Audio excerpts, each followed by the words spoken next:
Welcome back to the new video of Geotechnical Engineering. സോയിലിൻ്റെ detailed ക്ലാസിഫിക്കേഷനാണ് ഈ വീഡിയോയിൽ ഇൻക്ലൂഡ് ചെയ്തിട്ടുള്ളത്. നമുക്ക് എന്തിൻ്റെ ബേസിസിലാണ് സോയിൽ ക്ലാസിഫൈ ചെയ്തിരിക്കുന്നതെന്ന് നോക്കാം. Particle size, textural, highway research board, unified soil, intense soil. ഇങ്ങനെ 5 കാറ്റഗറി ആയിട്ടാണ് സോയിലിനെ ക്ലാസിഫൈ ചെയ്തിട്ടുള്ളത്. നമുക്ക് ആദ്യത്തേത് നോക്കാം.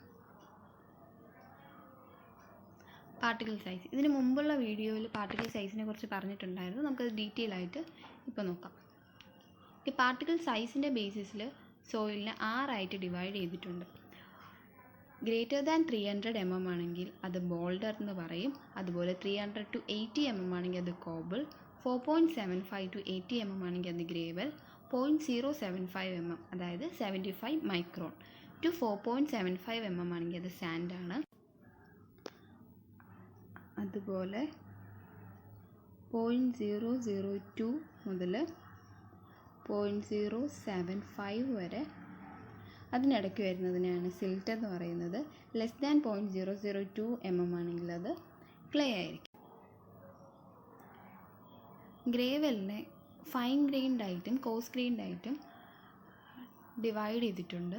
സോ 4.75 to 80 mm ആണ് ഗ്രേവലിൻ്റെ size. So gravel fine grain gravel ആണെങ്കിൽ 4.75 to 20 mm ആണെങ്കിൽ അതിൻ്റെ ഫൈൻ ഗ്രെയിൻ ഗ്രേവൽ എന്നും 20 to 80 mm ആണ് കോസ് ഗ്രെയിൻ ഗ്രേവൽ എന്നും പറയുന്നത്. അതുപോലെ സാൻഡ് എന്ന് പറയുന്നത് 0.075 to 4.75 mm ആണ് സാൻഡ്. സാൻഡിനെ fine, medium and coarse grade എന്ന് 3 ആയിട്ട് ഡിവൈഡ് ചെയ്തിട്ടുണ്ട്. 0.075 to 0.425 mm ആണെങ്കിൽ അത് ഫൈൻ ഗ്രേഡഡ് സാൻഡും, മീഡിയം ഗ്രേഡഡ് ആണെങ്കിൽ 0.425 to 2 mm ആണെങ്കിൽ അത് മീഡിയവും, 2 to 4.75 mm ആണെങ്കിൽ അത് കോസ് ഗ്രേഡഡ് എന്നും പറയും. ഇനി നമുക്ക് ടെക്സ്ചറൽ ക്ലാസിഫിക്കേഷൻ എന്താണെന്ന് നോക്കാം. പാർട്ടിക്കിൾ സൈസ് ബേസ് ചെയ്ത് കോമ്പോസിറ്റ് സോയിൽ ക്ലാസിഫൈ ചെയ്യുന്നതാണ് textural classification. Is based on percentage of sand, silt and clay. അതിലാണ് ഇവിടെ സോയിൽ ടെക്സ്ചറൽ പിരമിഡ് വരച്ചിട്ടുണ്ട്. ഒരു സൈഡിൽ ക്ലേ, മറ്റേ സൈഡിൽ സിൽട്ട്, താഴെ സാൻഡ്. അതിൻ്റെ വാല്യൂസ് ആയിരിക്കും ഇത് കൊടുത്തിട്ടുള്ളത്. Mostly coarse grained soil describe ചെയ്യാനാണ് ഇത് യൂസ് ചെയ്യുന്നത്. സോ നമുക്ക് നെക്സ്റ്റ് അടുത്തത് നോക്കാം. Highway research board classification. Payment കൺസ്ട്രക്ഷൻസിനൊക്കെ യൂസ് ചെയ്യുന്നതാണ് ഈ classification. American Association of State Highway and Transportation official ആണിത് ചെയ്യുന്നത്. അതിൻ്റെ ബേസിസിലാണ് നമ്മൾ ചെയ്യുന്നത്. It is divided into 7 groups. അതായത് A1, A2, A3 up to A7 വരെ ഇതിനെ ഡിവൈഡ് ചെയ്തിട്ടുണ്ട് 7 ഗ്രൂപ്പായിട്ട്. എ എന്ന് പറയുന്നത് ഗ്രൂപ്പ് ഇൻഡെക്സ് ആണ്. എ ഡിനോട്ട് ചെയ്യുന്നത് ഗ്രൂപ്പ് ഇൻഡെക്സിനെയാണ്. Which varies between 0 to 20. 0 മുതൽ 20 വരെ വേരി ചെയ്യും. അതിന് ഗ്രൂപ്പ് ഇൻഡെക്സ് എന്നാണ് എന്ന് പറയുന്നത്. ഗ്രൂപ്പ് ഇൻഡെക്സിൻ്റെ വാല്യൂ കൂടുമ്പോൾ സബ് ഗ്രേഡിൻ്റെ ക്വാളിറ്റി കുറയും. ഗ്രൂപ്പ് ഇൻഡെക്സിൻ്റെ വാല്യൂ കൂടുതലാണെങ്കിൽ അവിടെ സബ് ഗ്രേഡിൻ്റെ ക്വാളിറ്റി കുറവാണെന്നാണ് ഇത് മീൻ ചെയ്യുന്നത്. സോ ഇവിടെ ഗ്രൂപ്പ് ഇൻഡെക്സിൻ്റെ ക്ലാസിഫിക്കേഷൻ കൊടുത്തിട്ടുണ്ട്. ഗ്രൂപ്പ് ഇൻഡെക്സ് 0 to 1 ആണെങ്കിൽ അത് ഗുഡായിരിക്കും, സബ് ഗ്രേഡ് സോയിൽ ഗുഡായിരിക്കും. 2 to 4 ആണെങ്കിൽ അത് ഫെയർ ആയിരിക്കും. 5 മുതൽ അങ്ങോട്ട് പുവർ ആയിരിക്കും. 5 മുതൽ 9 ആണെങ്കിൽ അത് പുവറും, 10 മുതൽ 20 ആണെങ്കിൽ അത് വെരി പുവറും ആയിരിക്കും. A7 ബ്ലാക്ക് കോട്ടൺ സോയിലെന്നും A8 ഹൈ ഓർഗാനിക് സോയിലുമാണ്. അടുത്തതായിട്ട് നോക്കാൻ പോകുന്നത് യൂണിഫൈഡ് സോയിലാണ്. 1948 എ കാസഗ്രാൻഡെ എയർഫീൽഡ് ക്ലാസിഫിക്കേഷൻ സിസ്റ്റത്തിൻ്റെ ബേസ് ചെയ്ത് ഡെവലപ്പ് ചെയ്ത ഒരു ക്ലാസിഫിക്കേഷനാണ് unified soil, which is based on both grain size and plasticity property. Therefore it is applicable to any use. So ഇതിനെ കോസ് ഗ്രേഡിൽ നിന്നും ഫൈൻ ഗ്രേഡിൽ നിന്നും ഹൈലി ഓർഗാനിക്കുമായിട്ട് ഡിവൈഡ് ചെയ്തിട്ടുണ്ട്. കോസ് ഗ്രേഡ് ആണെങ്കിൽ greater than 50% retained on 75 micron ആണെങ്കിൽ അത് കോസ് ഗ്രേഡും, greater than 50% pass through 75 micron ആണെങ്കിൽ അത് ഫൈൻ ഗ്രേഡുമാണ്. ബാക്കിയുള്ളതാണ് ഹൈ ഓർഗാനിക്. സോ നമുക്കിതിനെ ഡീറ്റെയിൽ ആയിട്ട് എന്താണെന്ന് നോക്കാം. സോ അക്കോർഡിംഗ് ടു ദിസ് ഇതിനെ 15 ഗ്രൂപ്പായിട്ടാണ് ഡിവൈഡ് ചെയ്തിട്ടുള്ളത്. 4.75 mm സീവിൽ റീറ്റെയിൻ ചെയ്യുന്നത് ഗ്രേവലും 4.75 mm സീവിൽ കൂടെ പാസ് ചെയ്യുന്നത് സാൻഡുമാണ്.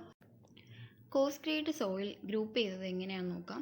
ഇത് 2 ക്യാപിറ്റൽ ലെറ്റർ യൂസ് ചെയ്താണ് ഡെസിഗ്നേറ്റ് ചെയ്തിട്ടുള്ളത്. So first capital letter soil ടൈപ്പും സെക്കൻഡ് ക്യാപിറ്റൽ ലെറ്റർ ഗ്രേഡേഷൻ അല്ലെങ്കിൽ പ്ലാസ്റ്റിസിറ്റിയാണ് ഡിനോട്ട് ചെയ്യുന്നത്.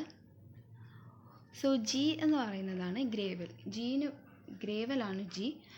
സാൻഡിനെ ഡിനോട്ട് ചെയ്യുന്നത് എസും സിൽറ്റിനെ ഡിനോട്ട് ചെയ്യുന്നത് എമ്മും ക്ലേ ആണെങ്കിൽ സി, ഓർഗാനിക് ആണെങ്കിൽ ഒ.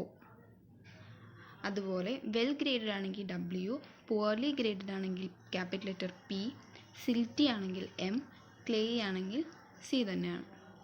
സോ ഇതിനെ well graded, poorly graded, silty, clay ഇങ്ങനെ 4ആയിട്ട് ഡിവൈഡ് ചെയ്തിട്ടുണ്ട്. So well graded gravel, poorly graded gravel, silty gravel, clay gravel, അതുപോലെ well graded sand, poorly graded sand, silty sand, clay sand ഇങ്ങനെയാണ് ഇത് divide ചെയ്തിരിക്കുന്നത്. So fine ഗ്രേഡഡിൻ്റെ കേസിലാണെങ്കിൽ plasticity chart വച്ചിട്ടാണ് ഫൈൻ ഗ്രേഡഡ് സോയിൽ ക്ലാസിഫൈ ചെയ്യുന്നത്. Liquid ലിമിറ്റും plasticity ഇൻഡെക്സും ആണ് ആ ചാർട്ടിൽ പ്ലോട്ട് ചെയ്തിട്ടുള്ളത്. ആ ചാർട്ടിൽ ഡയഗണലി ക്രോസ് ആയിട്ട് ഒരു ലൈൻ വരയ്ക്കുന്നുണ്ട്. അതിനെ എ ലൈൻ എന്നാണ് പറയുന്നത്. എബവ് എ ലൈൻ ഇനോർഗാനിക് ക്ലേയും ബിലോ എ ഗ്രൈൻ സിൽറ്റി അല്ലെങ്കിൽ ഓർഗാനിക് സോയിലും ആണ്. എ ലൈൻ കണ്ടുപിടിക്കേണ്ട ഇക്വേഷനാണ് ഇവിടെ കൊടുത്തിരിക്കുന്നത്. IP = 0.73 × WL-20. ഇതാണ് എ ലൈൻ കണ്ടുപിടിക്കേണ്ട equation. So liquid limit less than 50 ആണെങ്കിൽ അത് low plastic and low compressible ആയിരിക്കും. ലിക്വിഡ് ലിമിറ്റ് ഗ്രേറ്റർ ദാൻ 50 ആണെങ്കിൽ അത് ഹൈ പ്ലാസ്റ്റിക് ആയിരിക്കും.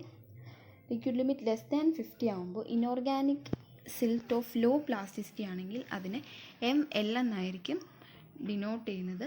Inorganic silt of low plasticity ആണെങ്കിൽ അതിനെ ML എന്നായിരിക്കും ഡിനോട്ട് ചെയ്യുന്നത്. Inorganic clay of low plasticity ആണെങ്കിൽ CL, organic soil of low plasticity ആണെങ്കിൽ അതിനെ OL എന്നായിരിക്കും ഡിനോട്ട് ചെയ്യുന്നത്. അതുപോലെ ലിക്വിഡ് ലിമിറ്റ് ഗ്രേറ്റർ ദാൻ 50% ആകുമ്പോൾ inorganic silt of high plasticity ആണെങ്കിൽ അതിനെ MH എന്നാണ് പറയുന്നത്. Inorganic clay of high plasticity ആണെങ്കിൽ അത് CHും, organic soil of high plasticity ആണെങ്കിൽ അതിനെ OH എന്നാണ് പറയുന്നത്. അടുത്തതായിട്ട് ഇന്ത്യൻ സ്റ്റാൻഡേർഡ് ക്ലാസിഫിക്കേഷൻ എങ്ങനെയാണെന്ന് നോക്കാം. ബ്യൂറോ ഓഫ് ഇന്ത്യൻ സ്റ്റാൻഡേർഡ്സ് ആണ് ക്ലാസിഫൈ ചെയ്തിട്ടുള്ളത്. ഇവിടെ 18 ഗ്രൂപ്പ്സ് ആയിട്ടാണ് ഇതിനെ ഡിവൈഡ് ചെയ്തിരിക്കുന്നത്.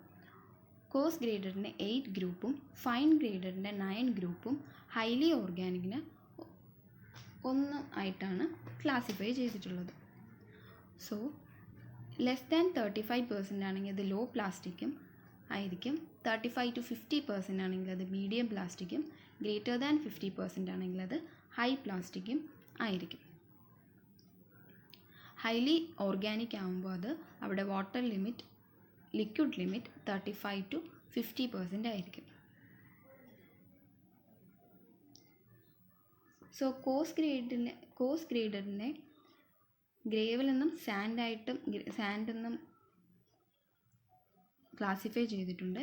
ഗ്രേവലിനകത്ത് നേരത്തെ പറഞ്ഞ പോലെ തന്നെ well graded gravel, poorly graded gravel, silty gravel, clayey gravel, അതുപോലെ സാൻഡിൽ well graded sand, poorly graded sand, silty sand, clayey sand ഇങ്ങനെ 8 എണ്ണമായിട്ടാണ് ഡിവൈഡ് ചെയ്തിരിക്കുന്നത്.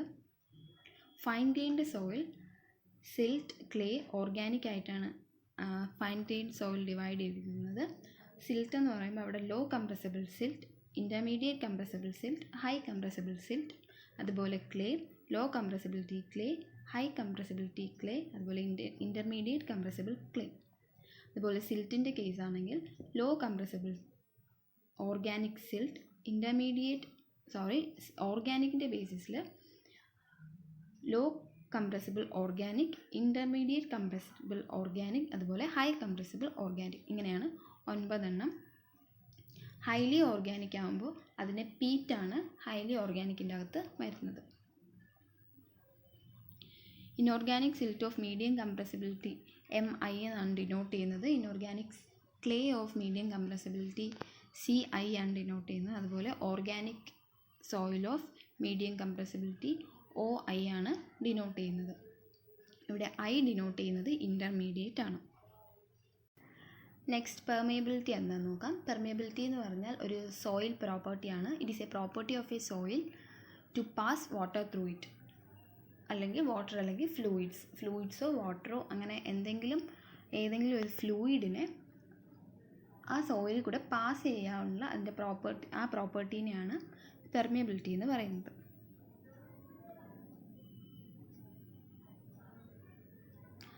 സോ ഷിയർ സ്ട്രെങ്ത് എന്ന് പറഞ്ഞാൽ ability of soil mass to resist shear stress resist ചെയ്യാനുള്ള സോയിലിൻ്റെ പ്രോപ്പർട്ടിയാണ് ഷിയർ സ്ട്രെങ്ത് എന്ന് പറയുന്നത്.